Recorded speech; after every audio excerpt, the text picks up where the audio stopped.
Next on AM 1480 WLEA, The Newsmaker Show. Here's Brian O'Neill. And we have on our Newsmaker Live line Alfred University history professor, Dr. Gary Ostrower, our regular Tuesday guest. Good morning, Dr. Ostrower. Good morning to you, Brian. When the weather gets like it does a lot of times, radio personalities bring up the topic of climate change. What comes to your mind? Well, there's climate change, and I guess what comes to my mind is the degree to which I remain puzzled that there are still people out there, including one who lives on Pennsylvania Avenue in Washington, D.C., who continue to deny that there is climate change, or else that that the human beings, that our behavior contributes to climate change. I think that, I've said this before on this program, probably about 98 out of every 100 serious climate scientists accept the reality of our contribution to climate change. But it's not so much that, climate change is here, and we see the effects of it with greater storms. We see the effects of it with, say, the wildfires in California, increased, tornado and hurricane activity and whatnot. We're in trouble. And to one extent or another, we're simply not taking it seriously enough. And I think one of the reasons we're not taking it seriously enough is that it tends to be somewhat gradual. We talk about, trying to limit the warming to 2 degrees Celsius, that's about 3.6 degrees Fahrenheit, over the course of the next 20 or 25 years or so. We all know the story about the frog that was put into, that vat of cold water, and then it was slowly heated up, and pretty soon, of course, the frog is boiling to death, but it happened so gradually that it did not seem particularly catastrophic, at least at the time. And that's, I think, the situation that we're in. We just had in Madrid a climate conference, a UN-sponsored, United Nations-sponsored climate conference, and there was no particular agreement among some of the most important contributors to global warming. In other words, those countries that are producing a great deal of CO2, of carbon dioxide. So the United States, China, some of the other large industrial countries seem to be, dragging their feet on taking the kind of steps that are really necessary to deal with the subject in a serious way. But I was interested in an article that appeared in the New York Times fairly recently, and it's an article about the impact of climate change on insurance companies. In California, for instance, there are insurance companies that are no longer protecting people against the threat of wildfires, the threat of these forest fires and brush fires and whatnot. So people who have been paying for insurance, for fire insurance, for literally decades, sometimes 10, 20, 30, even 40 years, are finding their policies now canceled. And the reason why the companies are canceling the policies is because the threat of fire has become so serious that the insurance companies are fearful that they will go bankrupt if they continue to pay out the kinds of premiums, not the premiums, but the kinds of protections that people have normally been afforded. There are only about 4 states in the United States that have begun to take climate change really seriously. So let me go back just for a moment to this issue of California and the insurance companies. The states have, in California, I might add, the state has put a 1-year moratorium, have placed a 1-year moratorium on the cancellation of policies until the state can, kind of take account of, the effect of this on the insurance companies. Well, the insurance companies, of course, oppose the moratorium. The insurance companies want to protect themselves, but the population wants to protect itself. And it's a real balancing act. In other words, on one level, you want to protect those people who have been, routinely paying their premiums. On the other hand, you don't want the insurance companies to go out of business. That would be, kind of throwing out the baby with the bathwater. And we have simply not fully taken account of the of this kind of a problem. And you're going to see very, very similar things in respect to flood insurance. As we've had very serious floods in places like, in Florida, in Houston, Texas, and whatnot. Insurance companies want to protect themselves against risk. But by the same token, the insured, that is us, we want to protect ourselves against risk. And sometimes the financial interests of the insurance company are going to clash with the financial interests of the public at large. This morning, they were reporting online that the climate change activist Greta Thunberg is going to be the subject of a documentary that's going to be on Hulu in 2020. They're also saying she's backing off from public speaking because of an incident where she said something to the effect of world leaders should be put up against the wall, and then there was some backlash against that. Dr. Ostrower, your thoughts on Greta? Well, I think that she's a remarkable person. She's 16 years old. She has had more of an impact on this whole subject than probably any world leader at this point, than any adult. So give her a great deal of credit that she may have, gone too far, so to speak. By the way, I had not heard that she had said that anyone should be, quote, put up against a wall. But I'm assuming she's speaking figuratively, not literally. She said that that's a phrase over in Sweden. It means you need to be held responsible. It had nothing to do with firing line type things. Right. Well, that makes more sense. And yeah, they should be held responsible. And we're a lot of our political leaders are doing a very, very good job of not being responsible when it comes to this. I would argue, and I have certainly said this publicly, that climate change is the most important single issue that we as a species are facing right now. It's going to have catastrophic effects in some areas. We know right now that in all likelihood, about 150 million people within the next 15 years are going to be flooded out of their areas, flooded out of their homes. They're not going to sit still. They're going to migrate. And when they migrate, that itself is going to create additional political problems, because where they migrate to, there may be resistance, as we see resistance to, migrants coming into the United States right now. And so, I don't think we've given this a great deal of thought. There are some agencies which have. Our CIA, our Central Intelligence Agency, has been considering for some years now the political effects of climate change, how this may affect, among other things, the likelihood of conflict, between nations and whatnot. But for the public, it's been, we're largely in the dark, and that's not good enough any longer.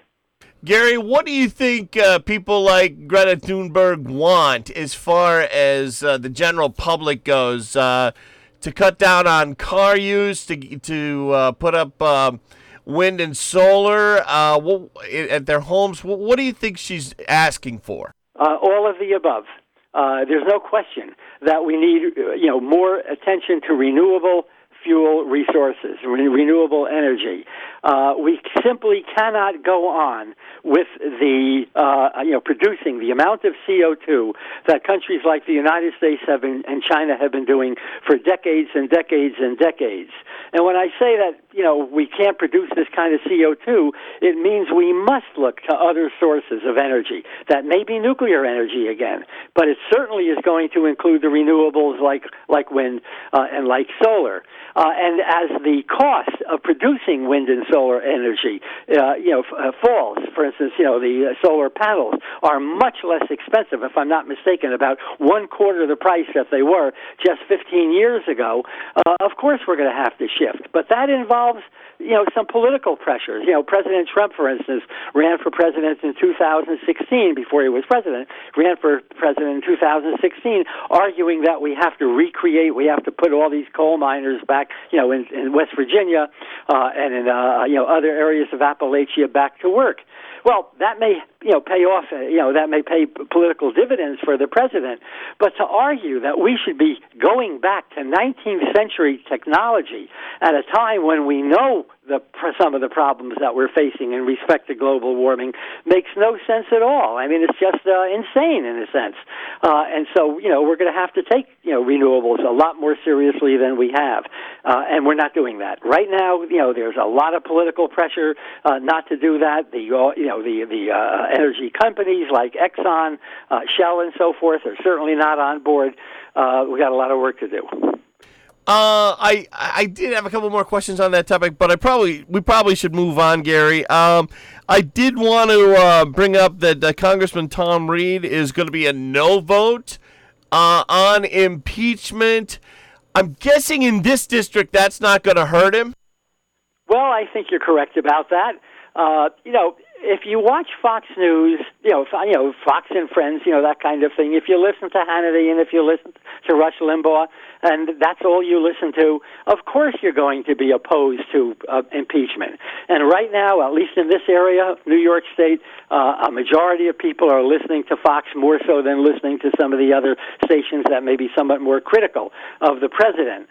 But I think that, the real interesting thing is going to come not in the House of Representatives, where virtually all the Republicans are going to oppose the impeachment resolution. It's going to happen in the Senate. And in the Senate, you have exactly the same thing, where you have a Republican majority. Mitch McConnell, who is the Republican leader of the United States Senate, has said just within the last few days that he is coordinating with the White House in a defense against the impeachment resolution. Well, I mean, I find kind of remarkable that you have a man who, for all intents and purposes, is a juror, maybe the foreman of the jury, so to speak, who is colluding, who is cooperating with the White House, cooperating with the defense. So, I think we know what's going to happen. There's not a chance in that the impeachment resolution that the Senate of the United States is going to convict the President of the United States. And unfortunately, I feel that in that sense we're simply not doing our job. And I might also add that while the President of the United States claims that he is the most transparent president in American history, we ought to remember that he has not made his income taxes, his 1040s, public. He has not allowed his own subordinates to testify before the House Impeachment Committee. He is not allowing his subordinates, at least up to this point, to testify before the Senate. He has not himself testified before the House Impeachment Committee. In other words, he is anything but transparent, and the Republicans are allowing him to get away with this. And what I fear is that if he gets away with this, the next president and the president after him and the president after him, regardless of political party, is going to do exactly the same thing, and therefore the impeachment clauses of our United States Constitution, found in both Article number 1, which deals with the Congress, and Article number 2, which deals with the executive, for all intents and purposes, we're never going to see another successful impeachment again. Dr. Ostrower, on break, before we get to Brexit, the Boris Johnson victory, you talk about the popularity of Fox and Rush Limbaugh and Sean Hannity in this part of the state, and you say, if that's what you're consuming media-wise, then of course you're going to be sympathetic to Trump. Do you think that the people over there are watching Sky News, which is Fox affiliated? Do you think they're watching that over the BBC with the Boris Johnson victory? I do think they're watching it over the BBC. I don't know enough about what the British public is watching to be able to speak knowledgeably about that. Brian, before we turn to Brexit, and Sure. I definitely would like to talk a little bit about Brexit, because I think that the victory of Boris Johnson, the victory was predicted, but I don't think that anyone anticipated, not to my knowledge, anyone anticipated that his victory would be as large as it was. I mean, he has a very, very substantial majority right now in the House of Commons. But I did want to call your attention and the attention of our listeners to a statement that William Webster made just within the last 24 hours. William Webster was the only man who was ever the head of both, the director of both the CIA and then also the FBI. He served in both capacities. He is a very, very highly respected person in Washington, D.C. And he made this statement in an op-ed that he wrote just within, as I said, the last 24 hours. And I'm going to read something that he said. He says, calling FBI professionals scum, as the President of the United States did, is a slur against the people who risk their lives to keep us safe. And he says that, Attorney General Barr's charges, a bias within the FBI, made without providing any evidence whatsoever in direct dispute of the findings of the nonpartisan Inspector General's report. Webster went on to say, risks inflicting enduring damage on this critically important institution. And he goes on to say that, the FBI investigation of Russian collusion was a very, very serious investigation. To claim that it was a, quote, completely bogus narrative, which is what the president has said, is in fact simply wrong. He goes on to argue that the report conclusively found that the evidence to initiate the Russia investigation was unassailable. There were more than 100 contacts between members of the Trump campaign and Russian agents during the 2016 presidential campaign in this country. In other words, we better understand where fake news is coming out and where it's not. And it's certainly not coming out of the FBI. It's certainly not coming out of the Inspector General's report. It's certainly not coming out of the Washington Post and the New York Times. These are very, very serious and respectable news organizations. And if people want to think, if people want to understand how respectable, how good, how careful they are, they ought to start reading the Washington Post online. They ought to start reading the New York Times online, because I think that we're doing a great deal of harm to our own country to suggest that a free press is somehow or another not doing its job. So far as Brexit, you may want to take a little break, but after the break, I'm happy to talk about Brexit. Thanks. I'm glad you said that, Gary. We are late on the break. Let's do that, and we'll come back and talk about Brexit and Boris. Whether you use your vehicle for personal or business or both, you want to make a good impression when you pull in somewhere. That's why Rohan and Sean at RBS Auto Detailing on the corner of Pine and Canastillo Streets in Hornell are the men to see to get your vehicle looking so nice. RBS Auto Detailing. They're the professionals that have the right equipment to get the job done right. RBS Auto Detailing will get your vehicle cleaned inside and out. RBS Auto Detailing on the corner of Pine and Canastillo Streets in Hornell. Time to check in with Rob, the weatherman. What is it, meteorologist Rob Carolyn? Winter weather advisory till what, 4? That's right, Brian, and winter weather advisory in effect for the southern tier till 4 o'clock. It's due to the fact that we're going to see some periods of light snow kind of come through in waves today, Brian. The first batch of decent snowfall's gone by, but there's some more back over Ohio that'll lift over us today. So we're in and out of light to occasionally moderate snow. Anywhere from about 1 to 3 inches may accumulate. Temperatures today up to 30 to 35. Sunrise this morning was at 7:34. Sun's going to set tonight at 4:39. Tonight, a couple of snow showers. We're 20 to 25. We've got a potent cold front headed our way for tomorrow. Clouds, a couple of snow showers, an additional inch may fall. Highs tomorrow, 25 to 30. Arctic air is forecast to move across the region tomorrow night. Clouds, scattered snow showers, lows 5 to 10 above. And we stay cold into Thursday. Partial sun, maybe a passing flurry or snow shower. Brian, the highs on Thursday, only 15 to 20. Sounds like you're going to be back in your union suit. Rob, not to think like a kid, but any chance that there will be no school tomorrow locally? I don't think so, Brian. If they were able to get the kids in today, they certainly should be able to get them in tomorrow. Alrighty, yeah, I saw the Canastillo Greenwood school bus heading down the hill just an hour ago, so yeah. Yeah, if they made it in today, they shouldn't have any problems tomorrow. Back with Dr. Gary Ostrower. Dr. Ostrower, in the last segment we talked about who do you think watches more, who do you think the British watch more, BBC or Sky News, which is owned by Fox News? And it appears that BBC is ahead of Sky, but only by a couple million. Well, that may be the case. As I say, I really don't know very much about British viewing habits. Their newspapers are also very much divided. The Daily Mail, which, if I'm not mistaken, is a pro-Brexit newspaper, the Daily Mirror, and they have a lot of circulation in Great Britain. And Nigel Farage has a radio show. Organization. So, but again, I can't really speak knowledgeably about what the British are reading.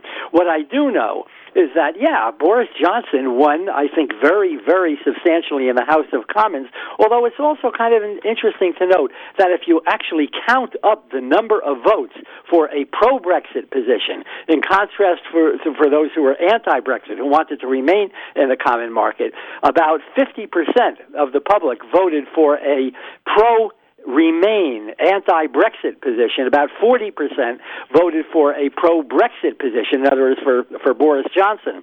But the way in which the political districts are organized meant that at least in enough of those districts, if the Brexit people, the pro-Brexit people, got a minority, they may have gotten a minority of the vote, but still a plurality. In other words, they may not have gotten 50%, but they did get more than some of the other parties. Remember, it's a multi-party system, not a two-party system. And they got enough, in other words, support, enough of a plurality in enough districts so that they now dominate the House of Commons. And that's going to be very, very important. I think for all intents and purposes, it's going to end the debate over Brexit in Great Britain. The British are going to leave. They're going to leave the European Union sometime before January 31st. My hunch is that it will be probably about 2 weeks before January 31st.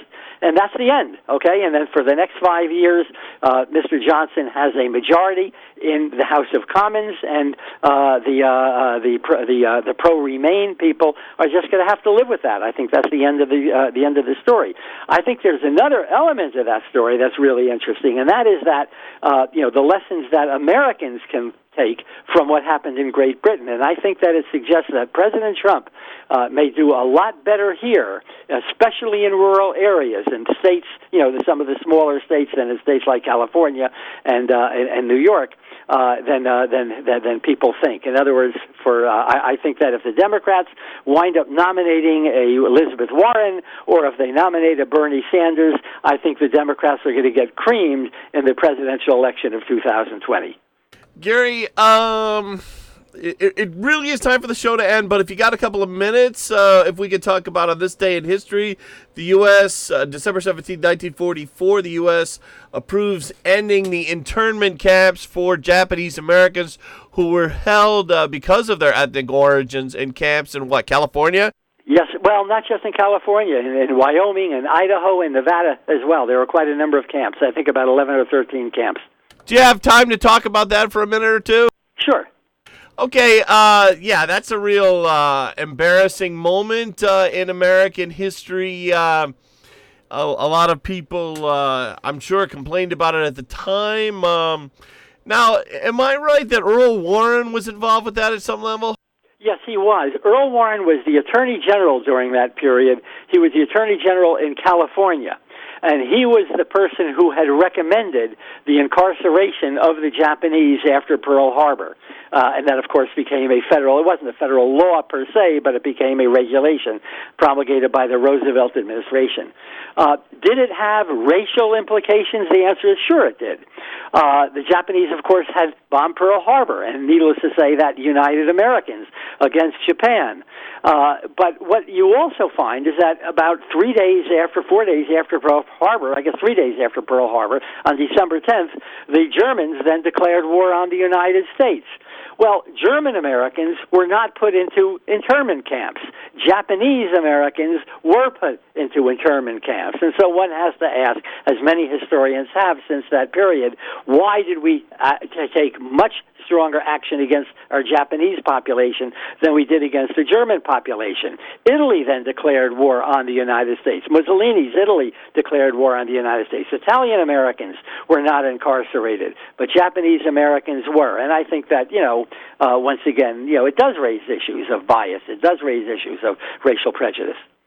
Did it have anything to do with the fact that they knew at the time that if they incarcerated the German and Italian Americans, that they'd A, lose a lot of votes, and B, there'd be a lot of backlash? Well, certainly think there would have been a lot of backlash. I mean, it's a funny thing. It's a complicated subject that we're not going to fully deal with in 2 minutes. Right. But during World War I, there was a great deal of anti-German sentiment. Beethoven, for instance, the symphony orchestras could not play the music of Beethoven. German was removed as a language to be learned by students in schools all across the United States. There was a great deal of anti-German sentiment, and there was a backlash against that kind of prejudice after World War I, and I think they didn't want to, repeat that sort of thing during World War II. But the Japanese Americans were located, for the most part, in just one state, namely in California, and secondly, they really did have very, very little political clout, and so it was a combination of things, I think, which made the Japanese a lot more vulnerable to this sort of thing than Germans or Italians during World War II. Yeah, President Reagan, I was reading on the History Channel's website, wrote a check for $20,000 to each of the surviving victims of the camps. Well, that's right. That was, but that came years and years later. That came over 35 years after World War II. With that, Dr. Ostrower, we have to leave it. As always, thank you for joining us. Well, have a Merry Christmas, have a Happy New Year, Happy Holidays to everyone, a Happy Hanukkah to those of you who are celebrating Hanukkah. Yes, and Happy Hanukkah, Gary. You bet. Thanks so much.